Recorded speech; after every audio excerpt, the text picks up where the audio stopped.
দেখো কেমন ঈমান এনেছে নবীজির সাহাবারা, সে যুগের সাহাবারা। দেখো কেমন ঈমান এনেছে নবীজির সাহাবারা, সে যুগের সাহাবারা। হযরত বেলাল এনেছেন ঈমান, কত কষ্ট করে মরুভূমির গরম বালিতে তাজা রক্ত ঝরে, তব বেলাল ছাড়েনি ঈমান, পড়েছেন লা ইলাহা ইল্লাল্লাহ। দেখো কেমন ঈমান এনেছে নবীজির সাহাবারা, সেই যুগের সাহাবারা। হযরত খাব্বাব এনেছেন ঈমান, কত কষ্ট করে আগুনের আগরার অপরে তাজা মাংস ঝরে, পিছন দিকে তাকালে পারে দেখা যেত বুকের সিনা। দেখো কেমন ঈমান এনেছে নবীজির সাহাবারা, সেই যুগের সাহাবারা। হযরত হানজালা এনেছেন ঈমান, কত কষ্ট করে নতুন বিয়ে করে তিনি ছিলেন বাসর ঘরে। যুদ্ধের দামামা উঠল বেজে, হল না গোসল করা। দেখো কেমন ঈমান এনেছে নবীজির সাহাবারা, সেই যুগের সাহাবারা।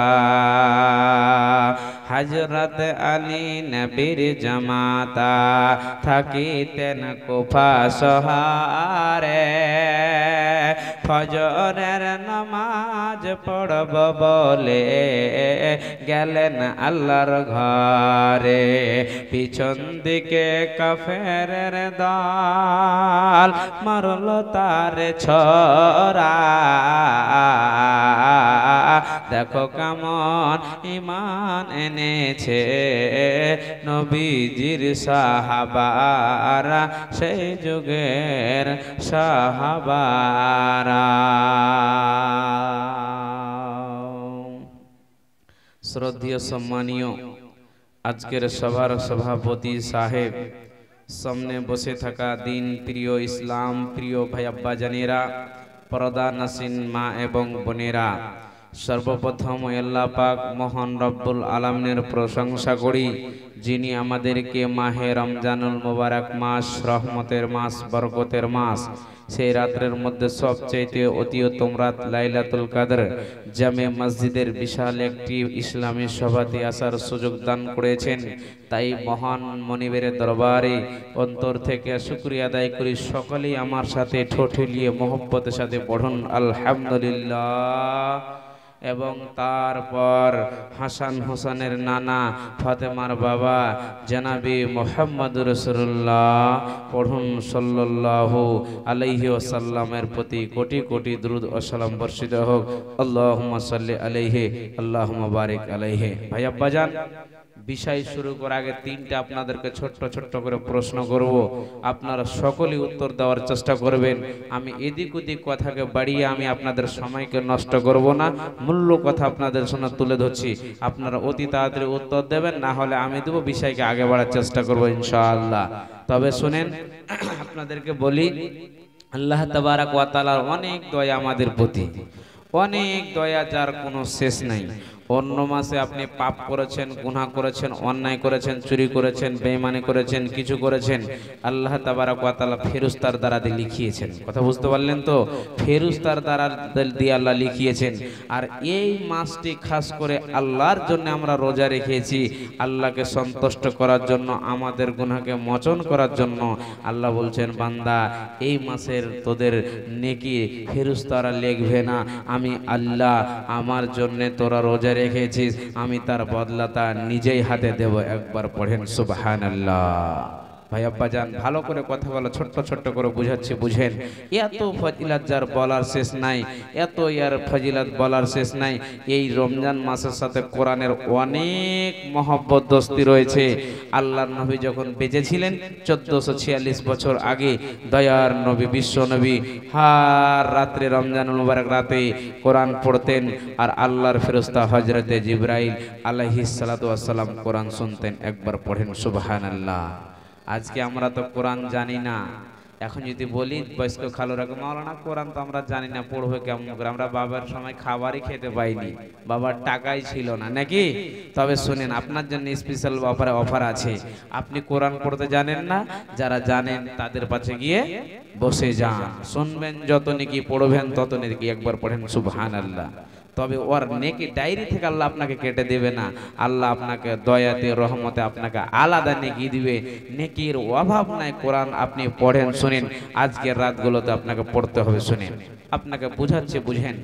আল্লাহ তাবারক ওয়া তাআলা বলছেন, পৃথিবীর মানুষ শোনো, যারা আমাকে সন্তুষ্ট করার জন্য রোজা রেখেছো, রাত্রে সেহরি খাওয়ার পর পুরোটা দিন তোমার বাড়িতে ফল ফ্রুট, কাজু কিশমিশ, আবার খাবার, অনেক রকমের জিনিস আছে, অথচ তুমি পান করো না, খাবার খাও না। বান্দা, আমার জন্য রেখেছো, আমি জানি তোমার সমস্ত গুনাহকে মোচন করব, কিন্তু তোমাকে আমার কাছ থেকে চেয়ে নিতে হবে। কথা বুঝতে পারছেন তো? চাইতে হবে। মাবুদ, গুনাহগার, খাতাকার, বেঈমান আল্লাহ, সমস্ত গুনাহকে তুমি ক্ষমা করে দাও, আল্লাহ আপনাকে ক্ষমা করবে।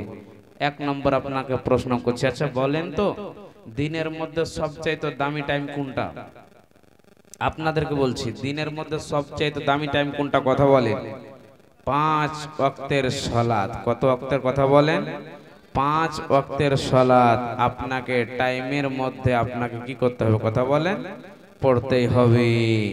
এক, দিনের মধ্যে সবচাইতে দামি দিন কোনটা? কথা বলেন। দ্বিতীয় নম্বর প্রশ্ন, শুক্রবার। দিনের মধ্যে সবচাইতে দামি দিন হলো শুক্রবার। মাসের মধ্যে সবচাইতে দামি মাস কোনটা? রমজান মাস, রহমতের মাস আজকে আমরা পেয়েছি। হতে পারে 2026-এ এতগুলো লোকের মধ্যে আমরা থাকতেও পারি, নাও থাকতেও পারি, বলার শেষ নাই। তো এই মাসটাতে আমাদেরকে কি করতে হবে? কথা বলেন। গুনাহকে আমাদেরকে মাবুদের কাছে চেয়ে চেয়ে চেয়ে চেয়ে চেয়ে মাফ করে নিতে হবে। আমাদের গ্রামে রাফিক মডল সাহেব, আমাদের আব্দুর রাফিক চলে গেল, দুনিয়া থেকে বিদায় হয়ে গেল, দুনিয়াতে আর পাওয়া যাবে না।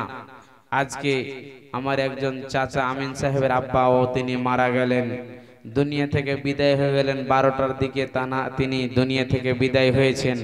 এখনো কিন্তু তার দাফন কাফন হয়নি, তার জানাজা হয়নি। কেন? একটা দামি লোক, অনেক দূর দিক থেকে তার লোক আসবে, কালকে 8টার সময় তার জানাজা হবে। চলে গেল দুনিয়া থেকে বিদায়, মাথা ঠুকে মরে গেলে কোনোদিন আর ফিরে আসবে? আর জীবনে আসবে না, চলে গেল। আপনার ছেলে কেরালাতে আছে, কোনো বিপদ হয়েছে, মা ফোন করছে, বেটা বাড়ি আয়, চলে আয়। ওই সন্তান যদি বাড়ির পাশে 3.5 হাত কবরে শুয়ে থাকে, বারবার বলেন, আব্দুল্লাহ, আব্দুল সত্তার, বেটা আমার ডাকে সাড়া দাও। বারবার আব্দুল্লাহ বলে আপনার ডাকে সাড়া দেবে? জি না, কখনোই আপনার ডাকে সাড়া দেবে না।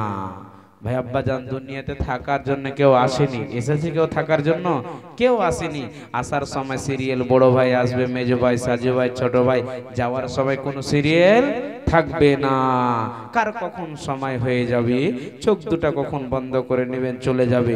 আর জীবনে আমডোল গ্রামের মসজিদে দেখা হবে না, কাউরির সাথে দেখা হবে না। শুনেন, বিশ্বনবী আল্লাহর কাছে বলেছেন, আল্লাহ, সমস্ত নবীর তুলনায় আমার বয়স অনেক কম, আমার উম্মতের বয়স অনেক কম, ওদের তুলনায় আমাদের বয়স অনেক কম। আল্লাহ, আপনি আদম আলাইহিস সালামকে 1000 বয়স দিয়েছিলেন, নূহকে 900 দিয়েছিলেন, এক সময় আদম 50 টাকে দিয়ে 950 হয়েছিল, উনি নবীকে 800 দিয়েছেন।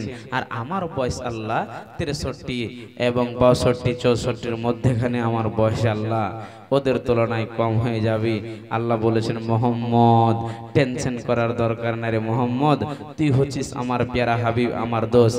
আমি তোকে এমন এমন এমন এমন রমজান মোবারকের মাসে রাত দিয়েছি যে রাতগুলো যদি তোমার উম্মতেরা জেগে নাই, আমার বান্দা বান্দিরা জেগে নাই, তোমার সাহাবীরা জেগে নাই, এত নেকি রেখেছি তার বলার শেষ নাই। কথা বুঝতে পারছেন? সে রাতগুলো কি? কথা বলেন তো, সে রাতগুলোর নাম কি?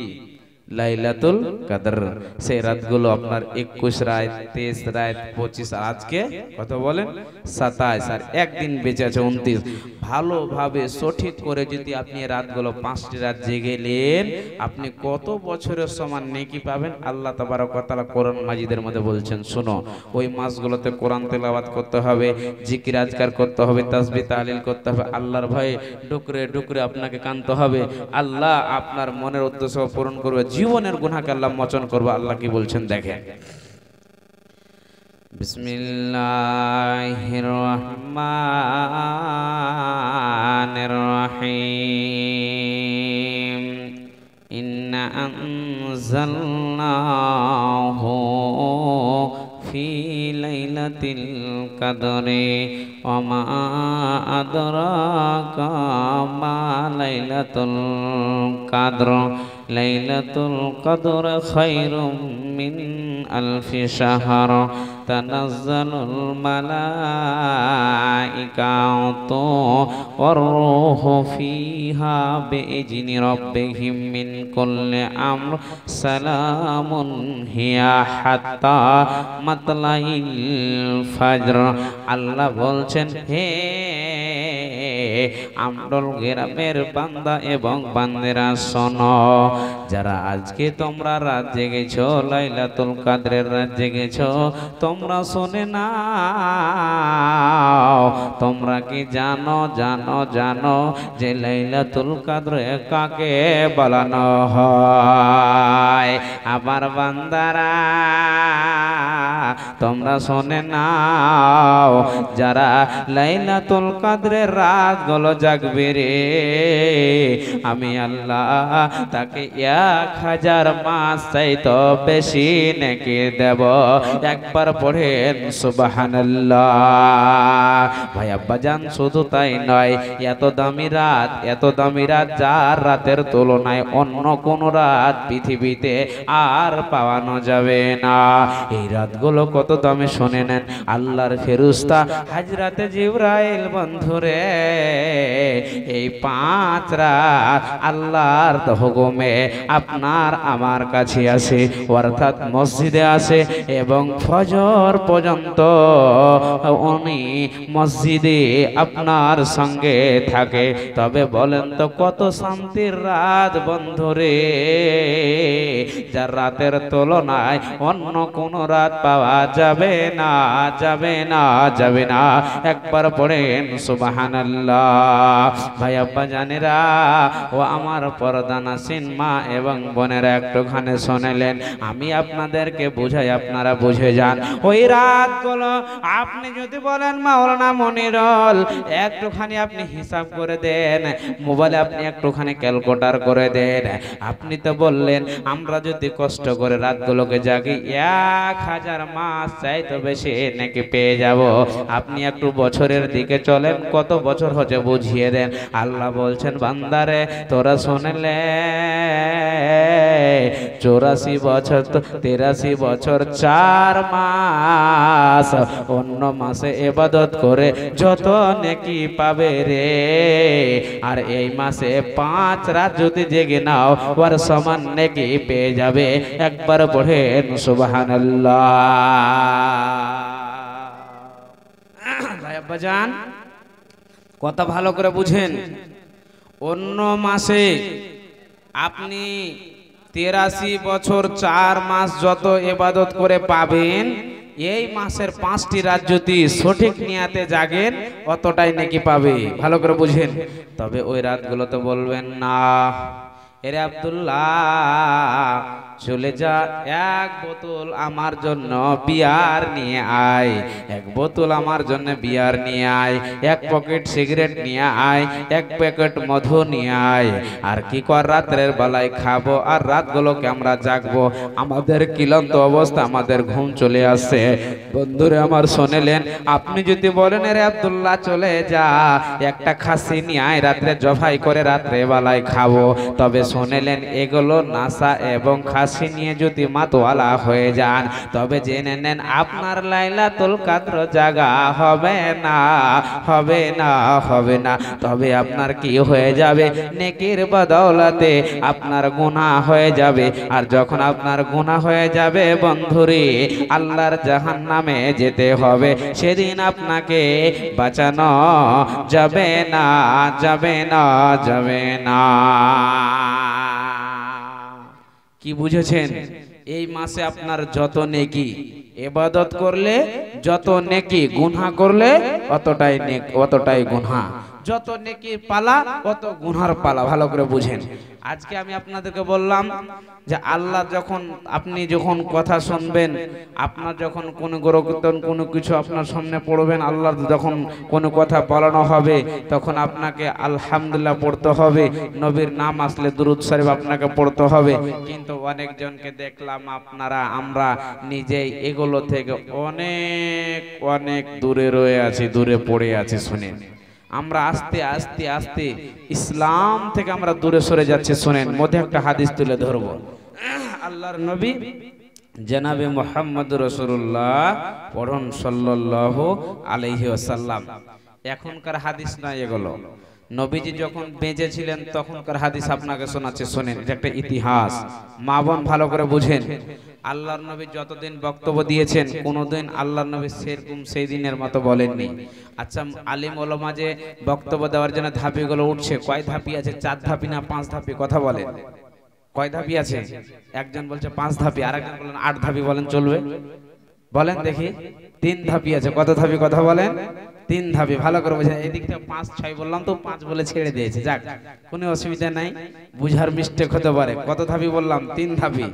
আল্লাহর নবী 3 ধাপিতে বসে একদিন আমিন আমিন আমিন বললেন।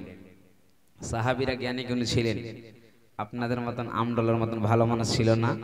মসজিদের জালসা চলছে, সবে বাড়িতে ঘুমিয়ে আছে। ওরা ভাবছে আমরা জান্নাত নেব, খালি বলে দেখো তুই জাহান্নাম যাবি, এখন লাঠি দিয়ে আপনার মাথা ফাটিয়ে দিবে, খালি একবার বলে দেখেন। ওরা নিজেকে ভাবছে আমরা তো জান্নাত নিব, টাকা দিয়ে কিনে নিব। কথা ভালো করে বুঝেন। এই লাইলাতুল কদর রাতে ওরা জাগবেন, ওরা কি পাগল নাকি যে আপনার কাছে বসে বসে শুনবে? জি না, সময় দেবে না। ভাইজান ভালো করে বুঝেন, একজন যদি ডাকাত হয়ে বলেন তুই ডাকাতি চুরি করেছিস জাহান্নাম যাবি, উনি কি জীবনে ভাববে না যে আমি জাহান্নাম যাব, সবাই ভাবে জান্নাত নেব। শোনেন, আল্লাহর নবী আমিন আমিন বললেন। সাহাবীরা প্রশ্ন করলেন, ইয়া হাবিবাল্লাহ, ইয়া রাসূলুল্লাহ, দয়ার নবী আপনার কাছে তো আমরা কাউকে দেখলাম না, আপনি কাকে দেখে আপনি আমিন আমিন বললেন? একটুখানি আমাদেরকে বুঝিয়ে দেন। আর আমিন কেন বললেন, কেন বললেন আমরা বুঝতে পারলাম না। আল্লাহর নবী বললেন, সাহাবে বর্গরা তোমরা শুনে নাও, তোমরা শুনে নাও, আমি কেন 3বার আমিন আমিন বললাম তোমরা জানতে চেয়েছো, জেনে নাও। এই মুহূর্তে আমার কাছে আল্লাহর হুকুমে হযরতে জিবরাইল আলাইহিস সালাতু ওয়াস সালাম এসেছিলেন। আসার পর আমাকে বলল, মুহাম্মদ তুমি শুনে নাও, তুমি শুনে নাও, যারা তোমার উম্মত উম্মতিরা তোমার নাম শুনবে রে, নাম শোনার পর যারা আপনার প্রতি দুরূদ পড়বে না, আল্লাহ যেন তাদেরকে হালাক করে দেয়, আল্লাহ যেন তাদেরকে নষ্ট করে দেয়, আল্লাহ যেন তাদেরকে বরবাদ করে দেয়। তখন আমি আমিন বললাম, আল্লাহ তুমি একে কবুল করে নাও। দ্বিতীয়টা একটুখানি শুনলেন, ব্রেনের তালা খুলে যাবে। আল্লাহর নবী গো, আপনি শুনলেন যারা মা বাবাকে পেল, যারা মা বাবাকে বয়স্ক অবস্থায় পেল, পাওয়ার পর মা বাবার সেবা করলো না, মা বাবাকে ধাক্কা মেরে দিল, বাড়ি থেকে বের করে দিল। মা বলছে, বেটা আব্দুল্লাহ রে, আমি ঠান্ডায় জানুয়ারিতে সহ্য করতে পারি না রে বেটা, আমার শরীরে অনেক জ্বর, আমার শরীরটা অনেক দুর্বল হয়ে আছে, বেটা রে একটা কম্বলের ব্যবস্থা করে দে। তখন বেটা বলছে, এই বুড়ি শুনলে খবরদার হাল্লা করিস না, আমার সামনে এই যে ঈদুল ফিতর আছে, ঈদের দিন আছে রে, এক নয় দু নয় আমার বিবিকে 10,000 টাকা দামের কাপড় কিনে দিতে হবে, শুধু তাই নয় আমার সন্তানকে 2 লক্ষ টাকা একাডেমিয়াতে লাগবে। বুড়ি খবরদার খবরদার হাল্লা করিস না, আমি তোকে কম্বলের ব্যবস্থা করে দিতে পারবো না। মা অনায় বিনায় হয়ে বন্ধুরে ঠান্ডায় কাতরাতে কাতরাতে মারা গেল। হতভাগা ইমাম সাহেবকে গিয়ে বলছে, ইমাম সাহেব আপনি আমার মায়ের জন্য একটু মাইকে এলান করে দেন, আমার মা অনায় বিনায় হয়ে ঠান্ডায় কাতরাতে কাতরাতে মারা যায়। তখন ইমাম সাহেব বুঝেছে, হতভাগা রে তোর কপালে ঝাঁটার লাঠি রে হতভাগা, যে মা তোকে বহু কষ্ট করে লালন পালন করে তোর ঘুম উৎসব করে তোকে মানুষ করেছিল রে হতভাগা। মা কত দয়া মায়ার জিনিস রে, কত মা সন্তান জন্ম দিতে গিয়ে মারা যায়। আজকে তোর মা একটা কম্বল চেয়েছিল, তুই কম্বলের ব্যবস্থা করে দিতে পারিসনি রে হতভাগা, তোর মা অনায় বিনায় হয়ে ঠান্ডায় কাতরাতে কাতরাতে মারা গেল। তুই জীবনে জান্নাত তোরের কথা জান্নাতের সন্দ পর্যন্ত পাবে না।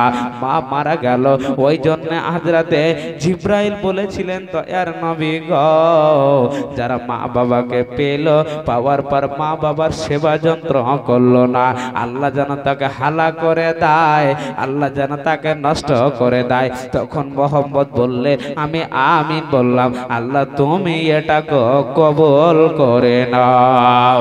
তৃতীয়বার আমিন কেন বললেন একটুখানি শোনা যান, আমার কথা নয়, বিশ্ব নবীজি বলেছিল,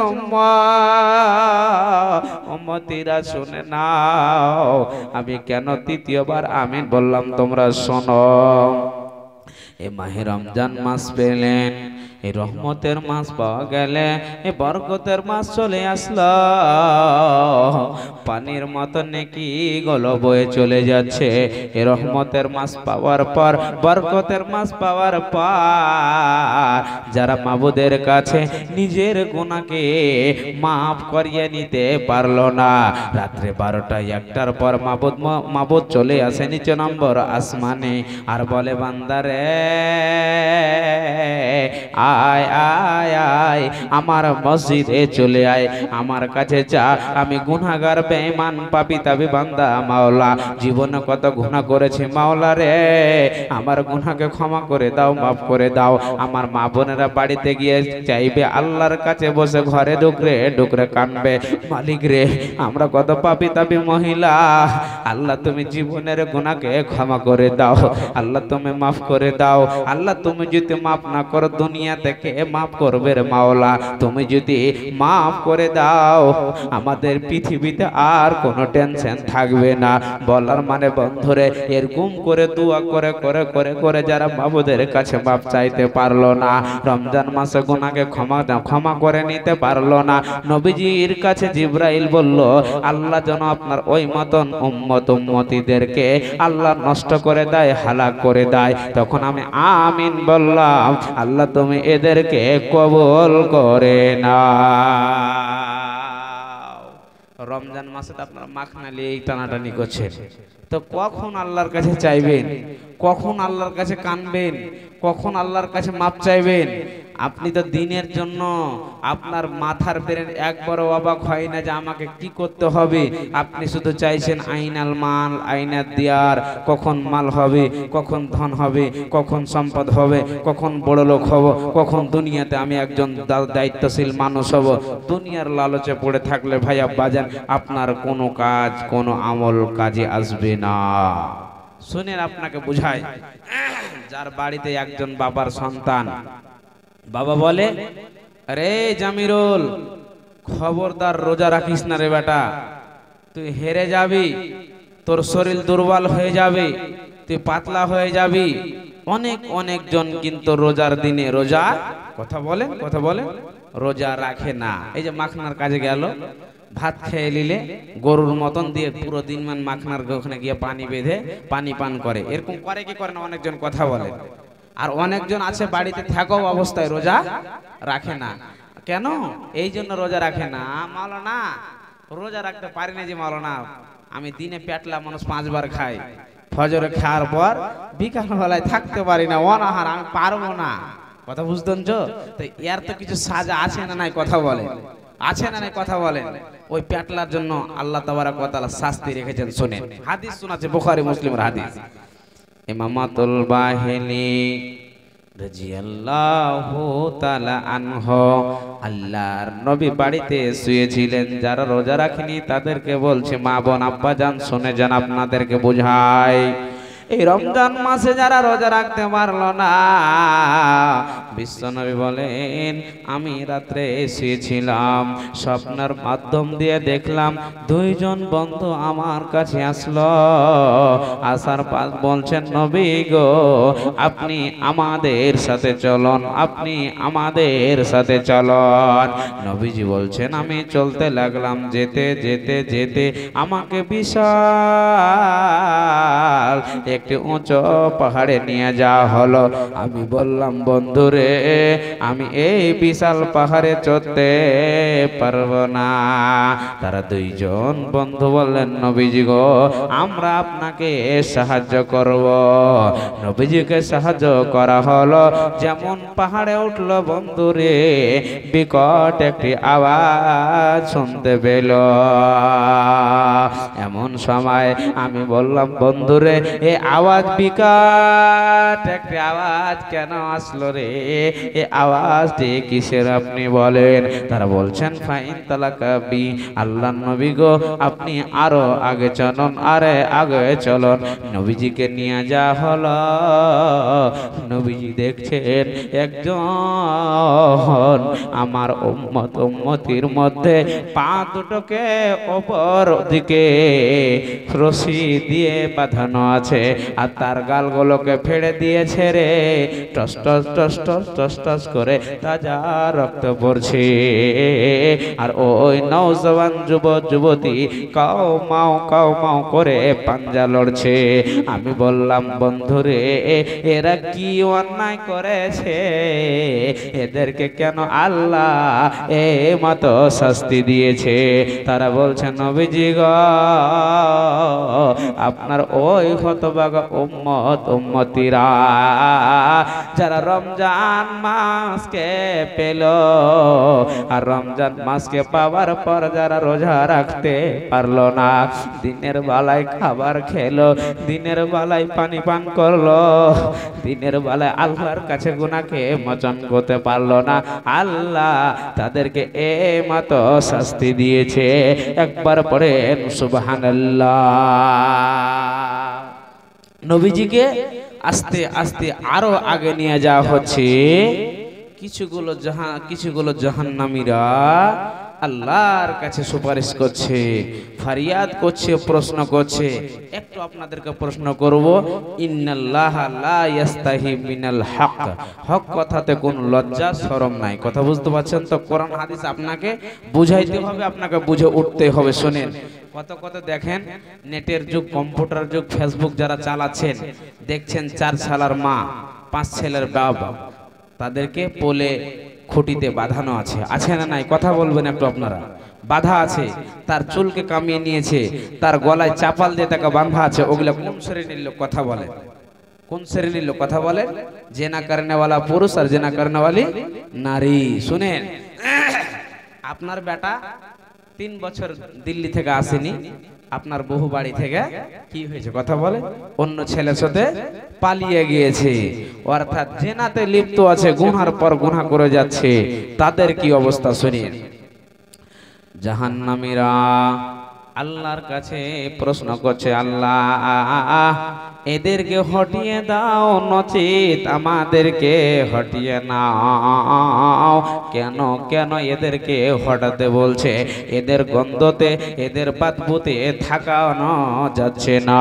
এদের জিনা করার কারণে পুরুষ এবং মহিলার লজ্জা স্তন দিয়ে এত গন্ধ বের হচ্ছে, থাকা যাচ্ছে না। নবীজি বলছেন, এরা কারা? এরা কারা?